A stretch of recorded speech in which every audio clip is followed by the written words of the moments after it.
یہ بات سمجھ نہیں آتی کہ جب آپ بھی بات کرتے ہیں کہ پی ڈی ایم نے اب کنٹرول لے لیا ہے, حکومت سٹیبل ہونے جا رہی ہے, عمران خان صاحب پیچھے ہٹ گئے ہیں, اور یہ کہ اکانومی بھی اب ہماری سیٹ ہو رہی ہے, ہم نے دیکھا ڈالر جو ہے وہ پیچھے جانا شروع ہوا, روپیہ تگڑا ہونا شروع ہوا, انٹرنیشنلی آئل پرائسز کم ہوئی, خبریں یہاں گرم ہوئیں کہ اب تو تیل سستا ہونے جا رہا ہے. اچانک 6 روپے سے زائد پیٹرول بڑھا کے تو عوام کی یلغار کو, غصے کو دعوت دے دی. مفتاح اسماعیل صاحب نے پھر وہ ایکسپلینیشن کے لیے بھی سامنے آئے کہ اس کی یہ وجہ ہے, ہم نے ظاہر پریویس جو ڈالر پرائس تھی اس کے اوپر پرچیز کی ہوئی تھی, پھر یہ اوگرا کرتا ہے ریگولیٹ, یعنی ان کو بھی شاید اوگرا نہیں بتایا کہ ہم یہ بڑھانے جا رہے ہیں. تو مفتاح اسماعیل صاحب کیا کر رہے ہیں, یہ وہ سمجھا نہیں سکے. یہاں پر سوال یہ پیدا ہوتا ہے, چلے اضافہ ہو گیا, اس میں وہ جو ایکسپلینیشن دے رہے ہیں اس کو بھی مان لیتے ہیں کیسے ہوا ہوگا. آصف علی زرداری صاحب اور ایم کیو ایم انہوں نے اپنے تحفظات کا اظہار کیا, اور آصف علی زرداری صاحب کہہ رہے ہیں کنسلٹیشن کے بغیر, مشاورت کے بغیر اتحادی حکومت کو ایسے فیصلے نہیں کرنے چاہیے. ان کو انوالو کرنا ہی مناسب نہیں سمجھا, اتنی غیر ذمہ داری سیٹھی صاحب؟ نہیں بالکل غیر ذمہ داری نہیں ہے. ابھی آپ نے دیکھا کہ خواجہ آصف نے ایک بڑی کلیئر کٹ ایکسپلینیشن دی ہے اور پورا فلی بیک کیا ہے مفتاح اسماعیل کو. خواجہ صاحب کہہ رہے ہیں یہ مفتاح اسماعیل کے فیصلے نہیں ہیں, یہ کابینہ کے فیصلے ہیں, اور کابینہ کے اندر پیپلز پارٹی والے بھی بیٹھے ہیں اور لوگ بھی بیٹھے ہیں, تو ایسی بات نہیں ہے. اب یہ زرداری صاحب کا یہ کہنا کہ جی یہ جو ہو رہا ہے ہم اتفاق نہیں ہے, یہ ہے وہ ہے, تو یہ مناسب نہیں ہے. بیکاز یہ ساری کی ساری ذمہ داری جو ہے یہ پی ڈی ایم کی ہے اور شہباز شریف صاحب کی ہے. اگر کوئی ایشو ہے تو پھر شہباز شریف صاحب اور نواز شریف صاحب اپنے مسئلے حل کریں, اور اگر کوئی اور ایشو ہے تو زرداری صاحب اور شہباز شریف صاحب اپنے مسئلے حل کریں. یہ کیا بات ہوئی کہ حکومت ایک فیصلہ کرتی ہے, حکومت کو بٹھانے والے زرداری صاحب اور نواز شریف صاحب ہیں, اور اس کے بعد جا کے یہ تنقید شروع ہو جاتی ہے. یہ نئی چیز تو نہیں ہے. دیکھیے میں آپ کو پہلے بھی کہہ چکا ہوں کہ زرداری صاحب بڑے اسٹرانگ انفلوئنس تھے کہ یہ گورنمنٹ کو رہنا چاہیے. نواز شریف صاحب بڑا اسٹرانگ انفلوئنس تھا کہ نہیں رہنا چاہیے شروع میں, اسی وجہ سے کہ نواز شریف صاحب کہتے تھے کہ یہ قیمتیں ویمتیں بڑھانا اور اس کے بعد الیکشن میں جانا یہ مناسب نہیں ہے, یہ بڑا نقصان ہو جائے گا, تو یہ کیئر ٹیکرز کو کر لینے دیں. مگر پھر یہ ایسے نہیں ہوا, آخر میں گورنمنٹ رہ گئی, اور پھر یہ کہا گیا کہ اب اور کوئی چارہ نہیں ہے کیونکہ عمران خان نے ہمیں دھمکی دی تھی تو رہنا پڑا. تو اگر رہنا پڑا تو پھر یہ آئی ایم ایف کا پروگرام تو کرنا ہے نا. یہی تو اسٹیبلشمنٹ کے ساتھ انڈرسٹینڈنگ ہوئی ہے کہ اگر آپ رہنا چاہتے ہیں تو رہیں, اور آئی ایم ایف کا پروگرام کریں ان دا نیشنل انٹرسٹ. اور مفتاح اسماعیل تو کافی عرصے سے یہ کہتے جا رہے ہیں کہ مجھے احساس ہے اس بات کا کہ پارٹی کا نقصان ہو رہا ہے, عوام پارٹی کے خلاف ہو رہی ہے, مگر نیشنل انٹرسٹ میں ہم نے کچھ وہ بھی کام کرنے ہیں اور کچھ قربانیاں دینی ہیں, اور ساری کابینہ ان کو سپورٹ کر رہی ہے. تو میں یہ سمجھتا ہوں کہ یہ جو اب ایشوز آپ نے جو کھڑے کیے ہیں کہ جی قیمتیں بڑھنی چاہیے نہیں بڑھنی چاہیے, یہ عمران خان کے زمانے میں بھی یہ آئی ایم ایف کے ساتھ جو انڈرسٹینڈنگ ہوئی تھی دو چیزوں پہ ہوئی تھی. پیٹرول پرائسز ایک جھٹکے میں کتنی بڑھانی ہے, اور اس کے بعد پیٹرولیم لیوی جو ہے وہ کس سٹیج پہ بڑھانی ہے اور کتنی بڑھانی ہے. عمران خان صاحب کی جو کابینہ تھی انہوں نے اگری کیا تھا کہ 30 روپے پیٹرولیم لیوی ہونی چاہیے, گریجولی بڑھائیں گے, 4 روپے کر کے بڑھا دیں گے. انہوں نے جو اگریمنٹ کی ہے آئی ایم ایف کے ساتھ وہ 50 روپے بڑھانی ہے پیٹرولیم لیوی, اس لیے پھر یہ اب جھٹکوں میں کر رہے ہیں, 10 روپے کر کے کر رہے ہیں. ایک زمانے میں یہ بھی تھا کہ 20 روپے کریں گے, پھر پیچھے ہٹے اور یہ وہ. تو یہ تو جو آئی ایم ایف کے ساتھ ڈیل ہوئی ہے جس کے ڈیٹیلز جو ہیں وہ اب جب یہ پیسے ریلیز ہوں گے تو ساری ڈیٹیلز آ جائیں گے. تو یہ تو بالکل اسی راستے پہ چل رہے ہیں جو راستہ انہوں نے اختیار کیا تھا پہلے دن سے. اب آپ نے جو بات کہی کہ جی وہ وعدہ یہ تھا کہ کچھ گریں گی قیمتیں وغیرہ, تو جو اس وقت جو انڈرسٹینڈنگ ہے وہ یہی تھی. اوگرا کا کام کیا ہے, اوگرا کا کام یہی ہے کہ ان کا یہ کام ہے کہ ڈیٹا کٹا کر کے کہ کس قیمت پہ تیل آیا, کس قیمت پہ لوڈ ہوا وغیرہ وغیرہ, اور اس کے کتنے خرچے ہوئے, اور اس وقت جب پیمنٹ وقت آیا خریدنے کا تو کیا روپے کا ریٹ تھا, اور جب پیسے دینے گئے تو کیا روپے کا ریٹ تھا, اینڈ سو آن. تو یہ اپ اینڈ ڈاؤن تو رہے گا, مگر جو آئی ایم ایف کے ساتھ جو انڈرسٹینڈنگ ہے وہ آپ ہی کی ہے. تو اب یہ جو ہے نا کہ جی انٹرنیشنل پرائسز گر رہی ہیں اور اس کی وجہ سے زیادہ یہاں فیسلٹی ہونی چاہیے, وہ ایک بیس لیول پہ پہلے لانا ہے, اس کے بعد پھر آگے دیکھنا ہے کہ کم ہونا ہے یا بڑھنا ہے. ابھی بھی پاکستان کے اندر جو تیل کی قیمت ہے وہ انڈیا سے بھی کم ہے, اور بہت سے ممالک جو ہیں ان سب سے بہت کم ہے. تو یہ تو اب ہونا ہی تھا.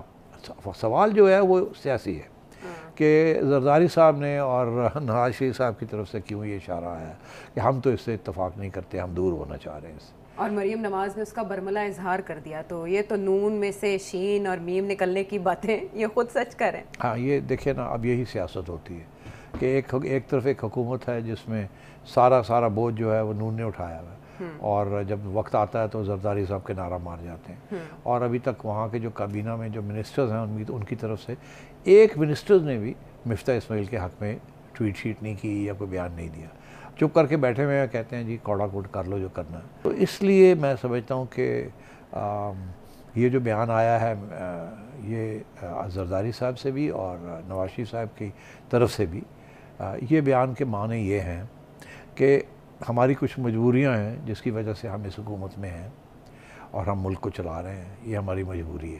آپ نے دیکھا یہ جو ٹویٹ آئی ہے مریم کی, اس کے اندر یہ بھی لکھا ہے کہ گورنمنٹ کی کوئی مجبوری ہوگی مگر ہم اس سے دور ہوتے ہیں. نواز شریف صاحب نے یہ ان کا اٹھ کے چلے گئے میٹنگ چھوڑ کے, لیکن یہ اچھا میسج جائے گا پولیٹیکلی. دیکھیے یہ پولیٹیکلی تو اچھا میسج ہے, ہاں اس کی وجہ یہ ہے کہ اس کو پالیٹکس کہتے ہیں. اس کی وجہ یہ ہے کہ اس وقت گراؤنڈ میں سچویشن یہ ہے کہ اس حکومت کی سپورٹ نون لیگ کے اندر رینک اینڈ فائل میں بہت کم ہے اور گرتی جا رہی ہے. اچھا, شہباز شریف صاحب کا جو گڈی اڑی ہوئی تھی نا, وہ اب گڈی اڑ گئی ہے. اور نواز شریف صاحب کے بارے میں جو بندہ نواز شریف صاحب کو لنڈن ملنے جاتا ہے, اور یہ میں آپ کو آنکھوں دیکھا حال بتا رہا ہوں, ہر بندہ ان کو دو باتیں کہتا ہے.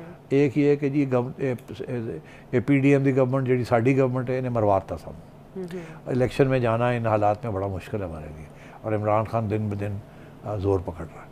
دوسرا یہ کہ جی آپ کا واپس آنا اور مریم کو اور اختیار دینا یہ بڑا ضروری ہے, بیکاز یوتھ جو ہے وہ مریم کے ساتھ نکل سکتا ہے, اور جو پرانے لوگ ہیں وہ آپ کو تسلیم کرتے ہیں, آپ کی عزت کرتے ہیں اور آپ کے ساتھ ہیں, اور ووٹ آپ کا ہے. تو جب تک آپ نہیں نکلیں گے باہر اور مریم جو ہے وہ کمانڈ نہیں لے گی پارٹی آرگنائزیشن کا, تو ہم گرتے ہی جائیں گے. یہ ان کو پیغام ہر روز ہر M N A M P A کے دیتا ہے. اچھا, اور یہ اس کے بعد ظاہر ہے آپ خود ہی سوچیں, تو پھر یہ بھی لوگ کہتے ہوں گے کہ سر تسی تو کوئی بیان دیو نا, دیکھو نا وہ لوگ تو یہ سمجھ رہے ہیں کہ آپ سپورٹ کر رہے ہیں سارا کچھ. آپ ہمیں تو پتہ کہ آپ نہیں سپورٹ کر رہے, آپ تو چاہتے تھے کہ یہ گورنمنٹ سے فارغ ہو جائیں, ہم یہ ذمہ داری نہ لیں, یہ بوجھ نہ ڈالیں عوام کے اوپر, اور آپ تو عوامی آدمی ہیں, آپ کیسے ایکسیپٹ کر سکتے ہیں. تو میرا خیال ہے یہ پریشر کافی بلڈ اپ ہو گیا ہے, جس کی وجہ سے اب انہوں نے ڈائریکٹ بات تو نہیں کہی مگر مریم کے ذریعے انہوں نے یہ بات کہلوائی ہے کہ میں خوش نہیں ہوں, مگر کچھ مجبوریاں ہیں حکومت کی, مگر میں خوش نہیں ہوں. وہ اس لیے کیونکہ انہیں پتہ ہے ووٹ بینک ان کا ہے, لوگ اس حکومت کو تو نہیں معاف کریں گے مگر میاں صاحب کے بارے میں ان کے پھر بھی خیالات اچھے رہیں گے, کیونکہ وہ سمجھتے ہیں کہ ان کو درد ہے اس بات کی کہ عوام کے اوپر اتنا بوجھ پڑ رہا ہے. تو میرا خیال ہے دس از اے پولیٹیکل ایشو, مگر اس میں حقیقت بھی یہ ہے کہ پولیٹیشنز کبھی نہیں چاہیں گے کہ عوام کے اوپر کوئی بوجھ پڑے. اسی لیے زرداری صاحب نے پہلے تو مریم کی طرف سے یہ بات آئی نا, پھر زرداری صاحب کو کسی نے کہا ہوگا سر جی تسی بھی کرو, نہیں تو وہ کہیں گے جی کہ وہ میاں صاحب نمبر لگوا رہے ہیں عوام دے نال. تو پھر زرداری صاحب نے بھی کہا بھی ایک چال ہماری بھی آئی کہ میں بھی خوش نہیں ہوں, مفتاح ہمیں کنسلٹ نہیں کرتا, یہ نہیں کرتا, وہ نہیں کرتا. دراصل مفتاح زرداری صاحب کو کنسلٹ نہیں کرتا, مگر کیبنٹ کے اندر تو زرداری صاحب کے لوگ بیٹھے ہیں نا, وہاں تو یہ جو کہنا چاہیں یہ کہہ سکتے ہیں نا. مگر خواجہ آصف نے یہ واضح کر دیا کہ ساری کابینہ اور پرائم منسٹر کا یہ 100% بیکنگ ہے ٹو مفتاح اسماعیل, اور ساری کیبنٹ کے اندر یہ فیصلے ہوتے ہیں. نہیں تو نواز شریف صاحب بھائی ہیں شہباز شریف صاحب کے, ہمارے وزیر اعظم کے, وہ شہباز شریف صاحب اپنی طرف سے ایفرٹ ہی کر رہے ہیں, جس کو آپ نے بھی کہا کہ یہ ٹھیک ہے کیلکولیشن وائز بیسک لیول پہ انہوں نے لانا ہے, اس کو سیٹ کرنا ہے پرائس کو. تو وہ شیخ ان کا کانفیڈنس نہیں ہوگا کہ بھائی صاحب اور ان کی صاحبزادی اس لیول پہ یہ بات کر رہے ہیں, یا یہ گڈ کاپ بیڈ کاپ باہمی انڈرسٹینڈنگ سے کھیلیں؟ نہیں دیکھیں, اچھا گڈ کاپ بیڈ کاپ میرا خیال ہے یہ جو آپ نے ایگزامپل دیا ہے ڈزنٹ ریلی ورک. پالیٹکس میں مجبوریاں ہیں ان کی. انہوں نے جب یہ فیصلہ کیا تھا نا کہ ہم نے رہنا ہے اور کچھ کرنا ہے, تو اس وقت وہ ایک فیصلہ تھا. میں پہلے دن سے کہہ رہا ہوں وہ غلط فیصلہ. نواز شریف صاحب بھی یہی کہتے رہے, مگر اب فیصلہ ہو گیا, اور اس آخری فیصلے کے اندر پھر نواز شریف صاحب نے بھی مجبوری میں آ کے حامی بھری, جبکہ عمران خان نے یہ دھمکی دی کہ میں آ رہا ہوں اور میں آ کے نکالتا ہوں آپ کو. اس کے بعد یہ جانا تو مناسب نہیں تھا نا, تو لوگوں نے کہنا تھا عمران نے نکال دیا ان کو.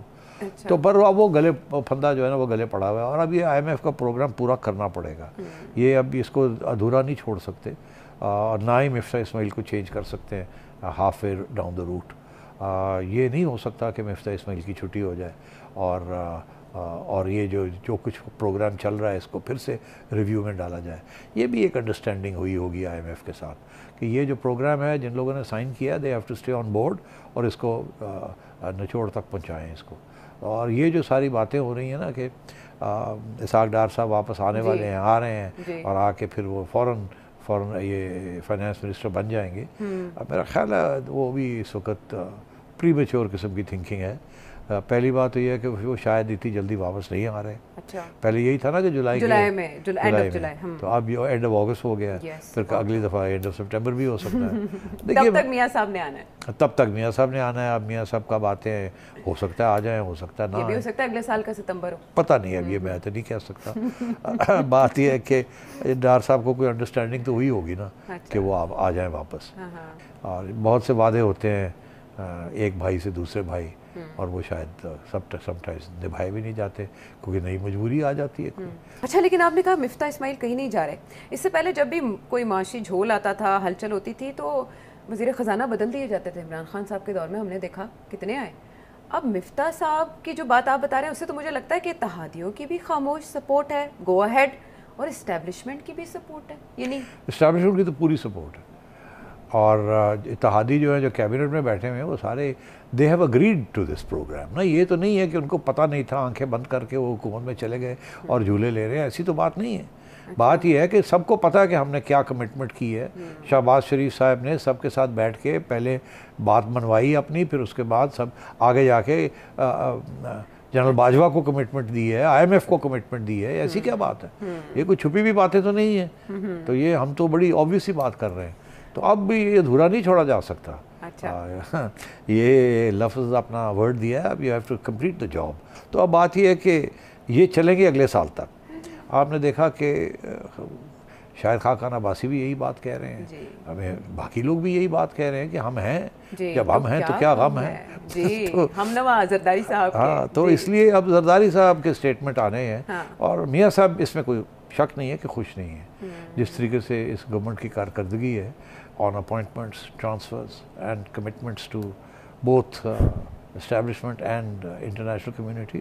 میاں صاحب سمجھتے ہیں کہ اور بہتر طریقے سے نیگوسیشن ہو سکتی تھی، مگر ظاہر ہے وہ یہ بات کہہ نہیں سکتے۔ میں اپنا تجزیے میں یہ بات کر سکتا ہوں، میرے امپریشنز ہیں۔